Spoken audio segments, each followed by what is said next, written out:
Seguimos con nuestra serie acerca de ¿qué hago cuando caigo? Ya hablamos de mostrar arrepentimiento, hablamos la semana anterior de confesar y para la mañana de hoy vamos a estar hablando de buscar, restaurar. Segunda de Crónicas 7:14. Puede ir a su Biblia, por favor, y más adelante vamos a estar leyendo ¿qué hago cuando caigo? Buscar, restaurar. Segunda de Crónicas 7:14. Hace unos 16 años, voy a cumplir en este mes de mayo. Hace unos 16 años, yo me operé de la vista. Yo no veía nada de lejos, absolutamente nada. Y me pasaba a veces que la gente me saludaba y después me decían, lo saludamos y no nos vio. Pero es que yo no veía nada de lejos, ¿verdad? Ya tal vez de aquí a ese árbol yo veía borrosa a la persona, no sabía distinguir quién era. Así que era muy difícil para mí. Pero lo que quiero contarles es que mi operación duró 10 minutos, ¿ok? Eso duró la operación, 10 minutos. Vino el oftalmólogo con unos láseres, hizo una incisión, hizo 2 incisiones en cada ojo y ahí inmediatamente metió unos anillos en la córnea con unas pinzas y yo tuve que ver todo eso, ¿no? Una gran aguja así inyectándome el ojo. Luego el láser que me hicieron las 2 incisiones y luego agarra un anillito y lo empieza a meter a través de toda la córnea en cada ojo, ¿verdad? Y la operación duró 10 minutos. En ese momento yo todo bien, todo tranquilo, excelente. El doctor promete, usted en 3 días, 4 días va a estar viendo mucho mejor, ¿ok? Pasó la operación, ¿verdad? Y con la operación también pasó el efecto de la anestesia. Y después de unas horas, ya estando en mi casa, empezó un ardor en los ojos, pero increíble. Un ardor como nunca antes he sentido. Y para que usted sobredimensione un poco, uno se resiente cuando le cae algo en el ojo, ¿no? Y siente incómodo y el ojo empieza a llorar. Bueno, yo sentía como que alguien me agarró un puño de arena y me lo tiró en los 2 ojos. Así sentía. Un puño de arena en los 2 ojos y no había cómo limpiarlo y no había cómo sentirme mejor, ¿verdad? Pasó el primer día, el segundo día, el tercer día, el cuarto día.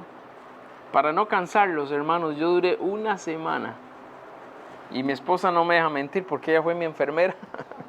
Ella fue mi enfermera toda esa semana, pero pasé una semana completa con ardor en los ojos que no podía ver ni un rayito de luz porque el mínimo rayito de luz era grave, ¿verdad? Y andaba con lentes oscuros dentro de la casa y casi que no me podía mover porque el proceso fue doloroso.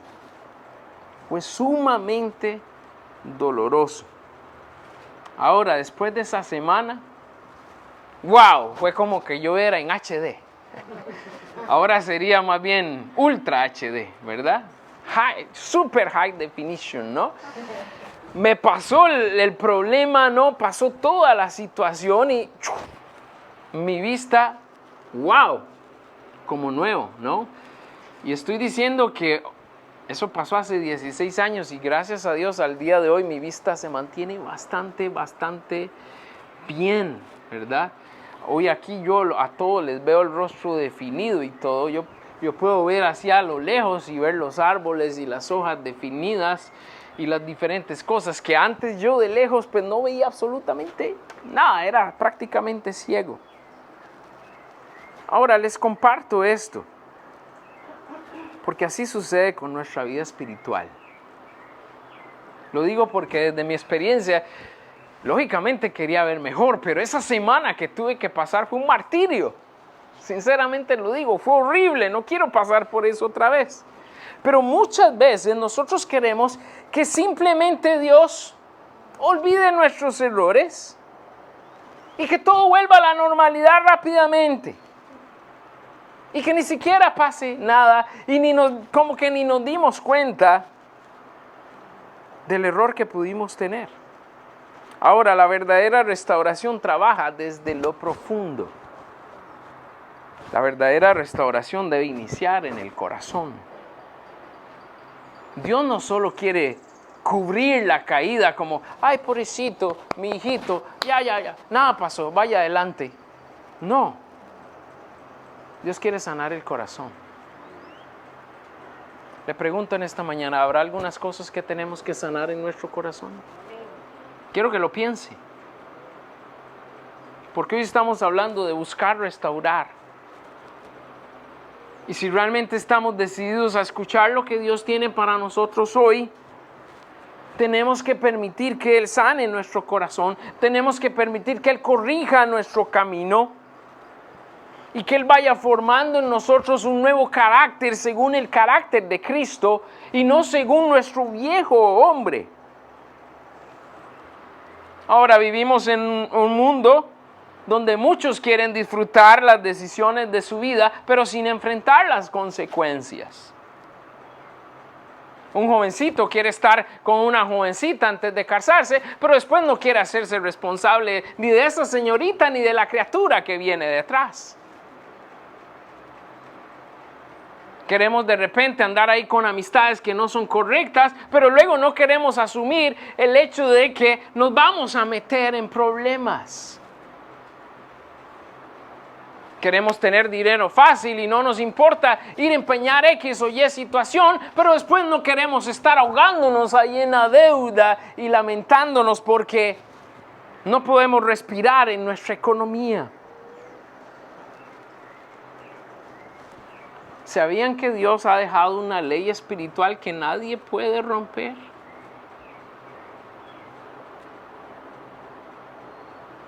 Y esa ley espiritual dice que lo que sembramos, cosechamos. ¿Y sabía usted que esta ley espiritual aplica tanto a creyentes como para los que no son creyentes? A esta ley la palabra de Dios le llama la ley de la siembra y la siega. Y dice, todo lo que el hombre sembrare, eso también segará o cosechará. ¿Y qué queremos decir con esto? Bueno, que toda acción tiene resultados o consecuencias. Toda acción. Nuestras palabras, nuestras decisiones, nuestras actitudes producen consecuencias para bien o para mal. ¿Y sabe qué? Es inevitable, dígalo conmigo. Es inevitable, repitámoslo otra vez, es inevitable. Porque esta no es una ley del hombre. Porque esta no es una ley que nos quiere aplicar los políticos. Esta es una ley de Dios. ¿Y qué pasa con las leyes de Dios? Nadie se las puede brincar, nadie las puede evadir y nadie puede decir después, yo no sabía. Todo lo que el hombre siembra, eso cosecha. Ahora, gracias a la bendición del Evangelio, gracias a Dios que cumple sus promesas y su palabra, sabemos que aún en nuestras malas decisiones, aunque dejan marcas, aunque tenemos que pasar por procesos difíciles o dolorosos, Dios sigue siendo un Dios de restauración. Dios es un Dios de restauración. Dígalo conmigo. Dios es un Dios de restauración. Y Él no abandona a aquella persona que se humilla sinceramente y lo busca. Así que hoy vamos a hablar de buscar restaurar. Vamos a hablar de cosas que hay que sanar. Vamos a hablar de entregarnos a Dios verdaderamente para encontrar una verdadera restauración. Vaya conmigo a 2 de Crónicas 7:14. Leamos juntos. Vaya ya a su Biblia. Su Biblia conmigo. Lea conmigo. Comparta esto. Dice la palabra de Dios. El verso 14. Si se humillare mi pueblo, sobre el cual mi nombre es invocado, y oraren y buscaren mi rostro, y se convirtieren de sus malos caminos, entonces yo oiré desde los cielos, y perdonaré sus pecados, y sanaré su tierra. Reitero, Si se humillare mi pueblo, dice Dios, sobre el cual mi nombre es invocado, lloraren y buscaren mi rostro y se convirtieren de sus malos caminos, entonces yo iré desde los cielos y perdonaré sus pecados y sanaré su tierra. Señor, este tiempo es tuyo. Te ruego que podamos concentrarnos en escuchar la voz de tu Espíritu.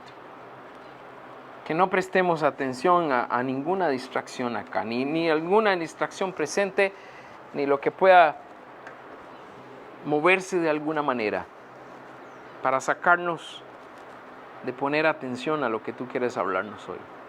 Padre, hay una necesidad en nuestros corazones, hay una necesidad en nuestra alma de encontrar verdadera restauración en ti. Y esto solo viene cuando prestamos atención, cuando escuchamos tu voz, somos obedientes a la instrucción y decidimos tomar acciones. Señor, cámbianos. Pon sensibilidad en nuestro corazón para escuchar tu voz y hacer lo correcto. Que tu Santo Espíritu pueda convencernos en esta hora de nuestra necesidad espiritual. Haz tu obra en nosotros, te lo pedimos en el nombre de Jesús. Amén. 3 cosas en esta tarde. Primero, levantando al caído. Levantando al caído. Si usted ha tenido un tipo de fractura o se ha fracturado una pierna, un brazo o X, está claro que cuando uno se quiebra, ¿no? Va al médico, el médico va a colocar un yeso y nos da un tratamiento para el dolor, principalmente, ¿no? Porque no hay mucho que hacer, solo pasar el proceso. Y por esto digo, pasar el proceso, porque aunque el hueso vaya sanando, la persona sabe que después de una fractura no puede andar ahí actuando como normal, tiene que tener ciertos cuidados, porque si no puede terminar agravando más la lesión que ya ocurrió. ¿Ok? Espiritualmente, hermanos, Dios nos perdona. La palabra de Dios dice que Él, cuando nosotros venimos con sinceridad, perdona nuestros pecados, los olvida y los manda a lo profundo del mar. Pero si ignoramos el proceso, las cosas pueden empeorar. Y muchas veces la restauración debe incluir aprender, debe incluir aceptar los errores, pero también debe incluir madurar. Y hoy vamos a hablar un poco de estas cosas también porque, hermanos, si no aprendemos, sería no sacarle provecho a algo que, tras de que fue difícil y doloroso y que fue parte de nuestro error, si no aprendemos de eso, estamos propensos a lamentablemente volver a repetir tarde o temprano el mismo error. Dios nos lleva también a aceptar que hay consecuencias ante nuestros errores. Y esta manera de ver las cosas nos lleva a madurar. Vea lo que dice Gálatas 6 del 1 al 3. Puede verlo conmigo en pantalla. La palabra de Dios dice: hermanos, si alguno fuere sorprendido en alguna falta, ¿qué dice? Vosotros que sois espirituales, restauradle con espíritu de mansedumbre. Pero dice, considerándote a ti mismo, no sea que tú también seas tentado. El verso 2 dice, sobrellevad los unos las cargas de los otros y cumplid así la ley de Cristo. Y verso 3, porque el que se cree ser algo no siendo nada, a sí mismo se engaña. Como dijimos antes, la Biblia nos deja claro que todo lo que el hombre siembra, eso también segará. Podemos decir acá que la restauración no elimina mágicamente la cosecha de ciertas de nuestras decisiones. Quiero ser enfático en esto. Si usted y yo sembramos para bien, Dios promete que el resultado será el bien. Si usted y yo sembramos para mal, el mal va a tocar a nuestra puerta. Las consecuencias van a venir. No sé si le parece, pero a veces parece que es más rápido que lo que sembramos mal lo recojamos que lo que sembramos bien, ¿cierto? No sé si está de acuerdo conmigo, pero a veces parece que el mal produce frutos más rápido que el bien. Pero también es porque Dios está trabajando ahí en moldearnos y permite las cosas por una razón. Ahora, el hecho de que la restauración implica no desaparecer las consecuencias es lo que permite que Dios transforme nuestro corazón. Piénselo bien. ¿Qué pasaría si nosotros hacemos el mal y no tuviéramos consecuencias?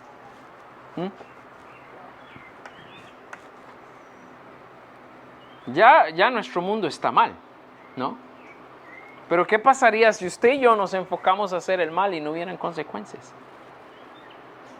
No tendríamos ni siquiera temor de Dios y temor de nadie, ¿cierto? Haríamos lo que bien nos pareciera. Pero a través de que Dios permite que las consecuencias vienen, nos perdona, pero Dios permite que vengan las consecuencias, es la manera en que Dios va transformando nuestro corazón en medio del proceso. ¿Sabe? La restauración nunca es sencilla. Yo le conté la experiencia de mis ojos. Yo estaba deseando cada día, Señor, ¿será hoy el día que no me va a doler? Porque cuando uno se duerme, como que el cuerpo pues descansa un poco, ¿no? Me dormía y con los ojos cerrados pues no sentía tanto el dolor. Pero apenas abría los ojos, apenas empezaba un nuevo día, era un martirio completo. La restauración nunca es sencilla. Y cuando hablamos de una caída, es difícil para quien cayó, pero también es difícil para quienes quieren ayudarle. Y la palabra de Dios nos dice claramente aquí que si alguien fue sorprendido en alguna falta, nosotros tenemos que buscar con mansedumbre restaurar a esa persona, pero también dice debemos considerarnos, no quiera que más bien por ayudar a alguien vamos a terminar lamentablemente en una caída con quien estamos pensando ayudar. ¿Sabe cuál es el problema? Que muchas veces queremos ver resultados rápidos. Pero sanar heridas profundas requiere tiempo, humildad y madurez. Y no podemos evadir que Dios nos está permitiendo pasar por ese proceso. Hay personas que quieren ser restauradas, pero no quieren aceptar las consecuencias. Hay otros que piensan que, ser restaurado significa que todo vuelve a ser igual. Y no pasa así. No va a pasar así. También existen casos donde quienes intentan restaurar no tienen la sabiduría o el amor correcto para hacerlo. Ayer estábamos viendo una película en familia de una niña que enferma gravemente. Era una película de corte cristiano. Y esa niña enferma gravemente, sus padres lógicamente están atribulados, van a un doctor, van a otro doctor, no hay cura, el tiempo pasa, la niña parece que va a morir, no hay cura. Y tras de eso vienen unos hermanos de la iglesia y les dicen a los padres, ¿será que ustedes están en pecado que su hija está enferma? ¿Será que ustedes han hecho algo a Dios y entonces por eso Dios los está tratando de esa forma? Qué poca sabiduría, dice uno, ¿no? Porque si pensaste esto, pues cállatelo y déjatelo en tu mente retorcida. Pero no digas algo que no va a ayudar a la persona, ¿cierto? Dios no nos manda a juzgar cuando el hermano está caído. Recuerden la historia de los amigos de Job. ¿Qué pasó con los amigos de Job? Luego de que lo acribillaron y lo acusaron de tantas cosas, ¿no? Dios les dio su paga también por haber maltratado a su siervo fiel Job. Tristemente a veces queremos restaurar, pero no somos ni sabios ni tenemos amor para hacerlo. Y como iglesia y como cuerpo de Cristo no podemos abandonar al caído. Tampoco podemos actuar con dureza o superioridad. Necesitamos, dice, restaurar con mansedumbre, o sea, siendo mansos, inteligentes, sabios a la hora, entendidos. ¿Por qué? ¿Por qué deberíamos actuar así con otros que han caído? ¿Sabe por qué? Porque el día de mañana puede ser usted o puedo ser yo. Ahora, ¿quién me puede asegurar que hoy en la tarde no podríamos caer? ¿Quién pudiera asegurar que mañana no podemos caer o en el transcurso de la semana o dentro de un mes? ¿Hay alguno de nosotros aquí que se atreve y dice, pastor, yo no voy a caer? ¿Por qué no nos atrevemos a decirlo? Porque no podemos confiar ni en nuestra propia humanidad, ¿cierto? No podemos confiar ni en nosotros mismos. Entonces, si somos propensos a caer, tenemos que considerar bien a los que caen, porque también podríamos estar en su lugar. Si hemos fallado, debemos dejar de pelear con las consecuencias y aprender de ellas. Y si vemos a un hermano caído, debemos acercarnos con amor y con verdad, no con orgullo ni condenación, porque la verdadera restauración requiere humildad, tanto del que ayuda como del que recibe la ayuda. Y es parte de ese proceso de levantar al caído. La palabra claramente nos dice sobrellevar los unos las cargas de los otros. Y dice y cumplir la ley de Cristo. ¿Sabe cuál es la ley de Cristo? ¿Alguien sabe cuál es la ley de Cristo? Amarás a Dios con todo tu corazón, con toda tu alma, con toda tu mente y con todas tus fuerzas, y a tu prójimo como a ti mismo. Esa es la ley de Cristo. Cuando vemos esto, entendemos que el Señor nos pide estar ahí para los demás. Y dice que si nos creemos superiores a otros, nos estamos engañando, simplemente. Así que pensemos bien en esto. Ahora, continuando, la restauración es un proceso. La restauración es un proceso. No sé si usted ha pasado un proceso de enfermedad o un proceso de recuperación, pero lo único que uno desea es que se quite el dolor. Eso es lo único que uno quiere. Que se quite el dolor, no sentir dolor. Porque sentir dolor es horrible, ¿cierto? Y hay dolores que no se quitan fácilmente. Y muchas personas quieren restauración inmediata. Y no quieren pasar por el proceso que Dios establece. Comparando nuestra enfermedad física con la espiritual, hay quienes quieren paz sin arrepentimiento. Hay otros que quieren bendición, pero sin obediencia. Otros que quieren restauración, pero sin transformación. Y estas cosas son necesarias. Para la paz debe haber arrepentimiento. Para la bendición debe haber obediencia. Para la restauración tenemos que pasar por ser transformados. Porque Dios no solo quiere trabajar en las circunstancias que se miran, Dios quiere trabajar en tu corazón. Dios quiere trabajar en mi corazón. Y aquí establece claramente la palabra de Dios que para que Dios pueda trabajar en nuestro corazón, tenemos que dar una serie de pasos. Hay condiciones claras que Dios pide. Y ahí en Segunda de Crónicas 7:14 nos da 4 pasos necesarios. Dice el texto, si se humillare mi pueblo, sobre el cual mi nombre es invocado, y oraren y buscaren mi rostro, y se convirtieren de sus malos caminos, entonces yo oiré desde los cielos y perdonaré sus pecados y sanaré su tierra. Lo primero que Dios nos está pidiendo es humillarnos. Humillarse significa reconocer que fallamos. Señor, yo fallé. Dar la cara. Si le fallamos a otro, hermano, familiar, te fallé. Hice lo que no debía hacer.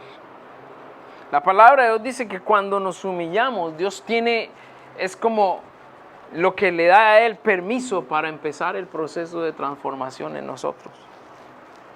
¿Y por qué cree que este será el primer paso? Porque lamentablemente es el más difícil. ¿A quién le gusta humillarse?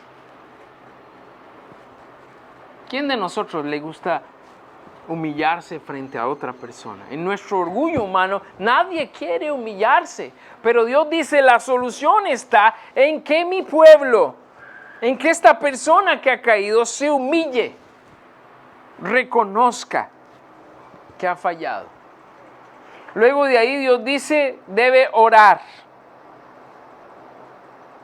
Si se humillare mi pueblo, dice, sobre el cual mi nombre es invocado, y oraren. Cuando hablamos de orar, aquí significa de depender nuevamente de Dios y no de nuestras fuerzas. Porque nuestra caída se dio, porque ignoramos a Dios.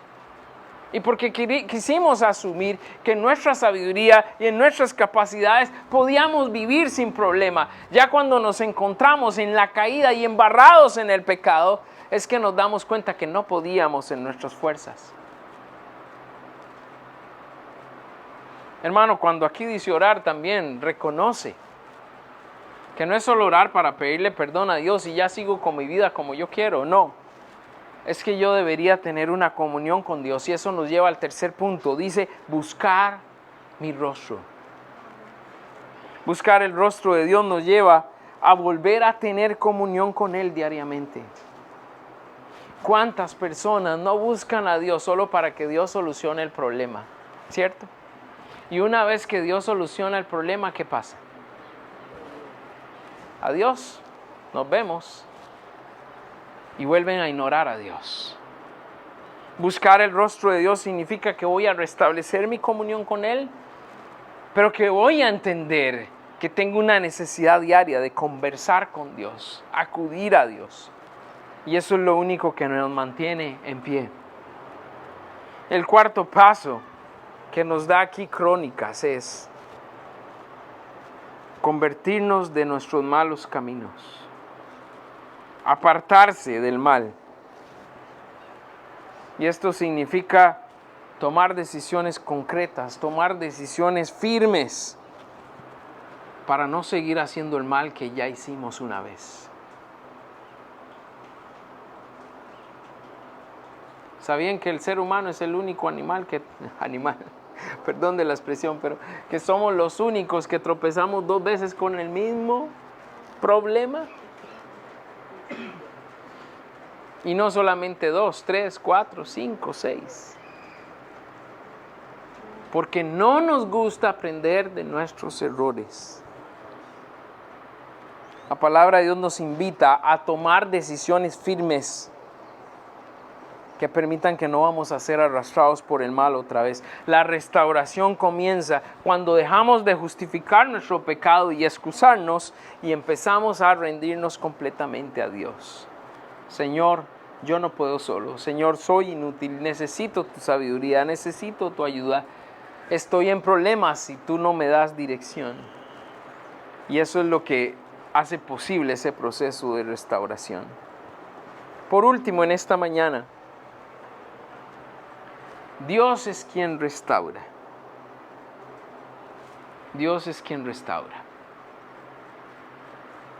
Y es importante reconocer esto, porque entre nosotros podemos orar, entre nosotros podemos ser de compañía y ánimo, podemos escuchar, podemos aconsejar, pero nosotros no tenemos el poder para restaurar a las personas. Dios es el único quien tiene ese poder. Ahora, cuando hemos fallado, nos hemos humillado, oramos, buscamos su rostro y nos apartamos del mal, ¿cómo cree que nos mira Dios? La palabra de Dios dice que a quien Dios no desprecia, al único que Dios no desprecia, es aquella persona que viene con un corazón sinceramente arrepentido delante de Él. Siempre Dios lo va a recibir. Tal vez los demás van a seguir viendo nuestros errores y a enmarcarlos, porque como humanos nos gusta remarcarle los errores a la persona para hacerla sentir mal, pero no Dios. Dios empieza a ver propósitos. Dios empieza a ver la sinceridad de nuestro corazón y Él dice, los planes que tengo para con mi hijo, con mi hija van a continuar. Y la palabra de Dios en Isaías capítulo 40 nos dice que Dios no se fatiga, que Dios no se cansa,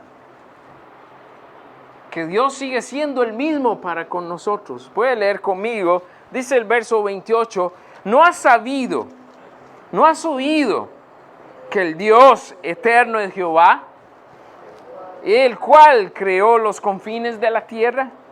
No desfallece, ni se fatiga con cansancio, y su entendimiento no hay quien lo alcance. Él da esfuerzo al cansado y multiplica las fuerzas al que no tiene ningunas. Aquí encontramos cómo Dios, cuando nosotros sentimos que ya no podemos, ¿qué?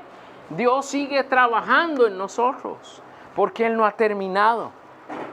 Y los versos 30 y 31 también nos dice, los muchachos se fatigan y se cansan. Aquí hay varios jóvenes, si está cansado, dice, los muchachos se fatigan y se cansan. ¿No ha visto esto? Entre más jóvenes son, más se cansan. Los muchachos se fatigan y se cansan, dice la palabra de Dios. Los jóvenes flaquean y caen, pero ¿cuál es la diferencia? Los que esperan en Jehová tendrán nuevas fuerzas. Levantarán alas como las águilas. Correrán y no se cansarán. Caminarán y no se fatigarán. ¿Está usted cansado? ¿Está fatigado? ¿Siente que no tiene fuerzas? Espere en Jehová, porque su promesa es fiel. Ahora, esperar en Jehová no es quedarse sin hacer nada. Esperar en Jehová no es ahí sentarse a que los días pasen para no sentir dolor, a que los días pasen y Dios me restaure sin hacer nada. No, esperar en Jehová es confiar en que Dios está trabajando, aunque no estamos viendo resultados. Recuerde, todo lo que el hombre sembrare, eso también cosechará. Somos llamados a hacer el bien, no somos llamados a esperar resultados, ¿cierto? Dice que el resultado, la palabra de Dios dice que el resultado lo da Dios. El crecimiento lo da Dios. El fruto lo da Dios. Usted y yo somos llamados a hacer lo correcto, simplemente. Esperar en Jehová es confiar que aunque no vemos resultados, Dios está trabajando. Aunque el proceso sea largo y doloroso, nuestra esperanza está en que Él no abandona a sus hijos. Nosotros nos cansamos. Las personas se cansan a nuestro alrededor.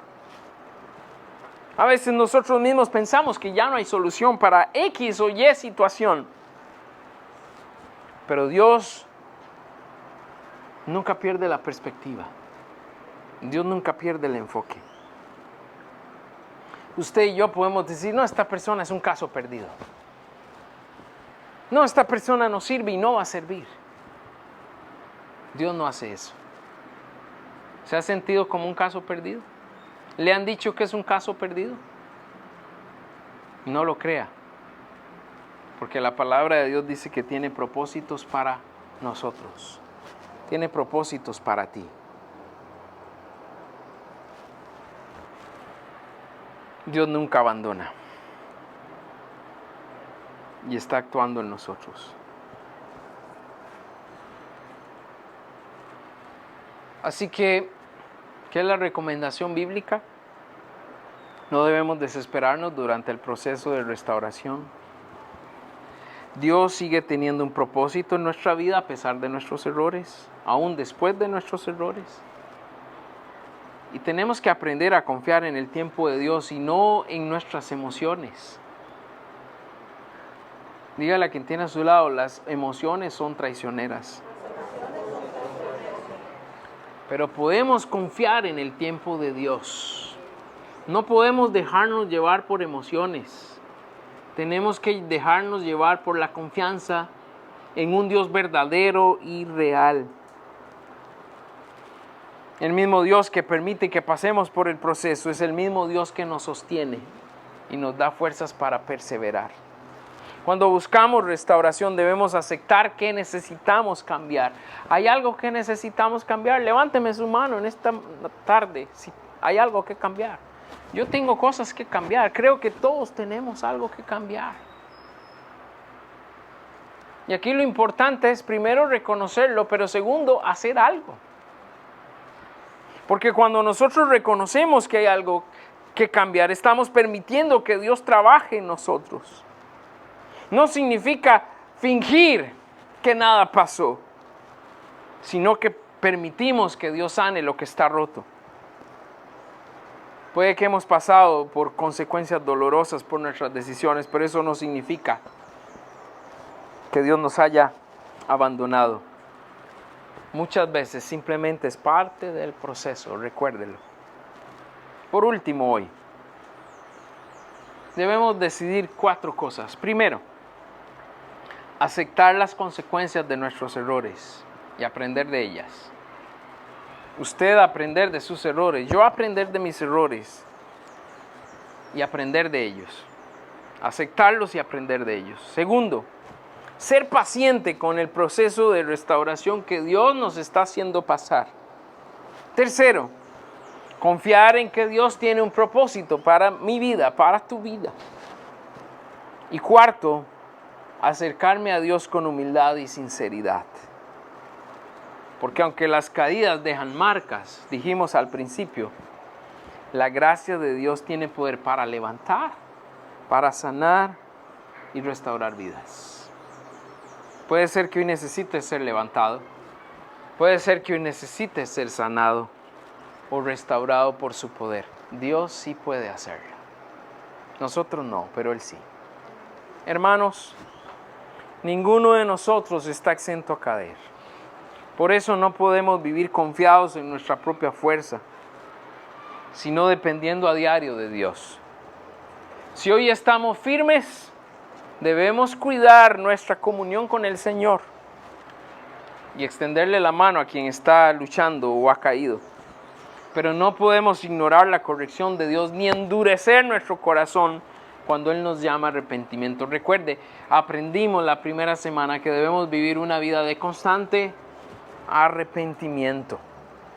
La verdadera madurez cristiana se demuestra no en que nunca fallamos. La madurez cristiana se demuestra en que nos humillamos, nos levantamos y permitimos que Dios nos siga restaurando. Eso es madurez. Amigo y amiga, en esta hora, quizás hay un vacío en tu corazón. Quizás hay muchas cosas que cambiar y no sabes cómo. Quizás estás cargando con la culpa, heridas, consecuencias que no te dejan caminar con facilidad.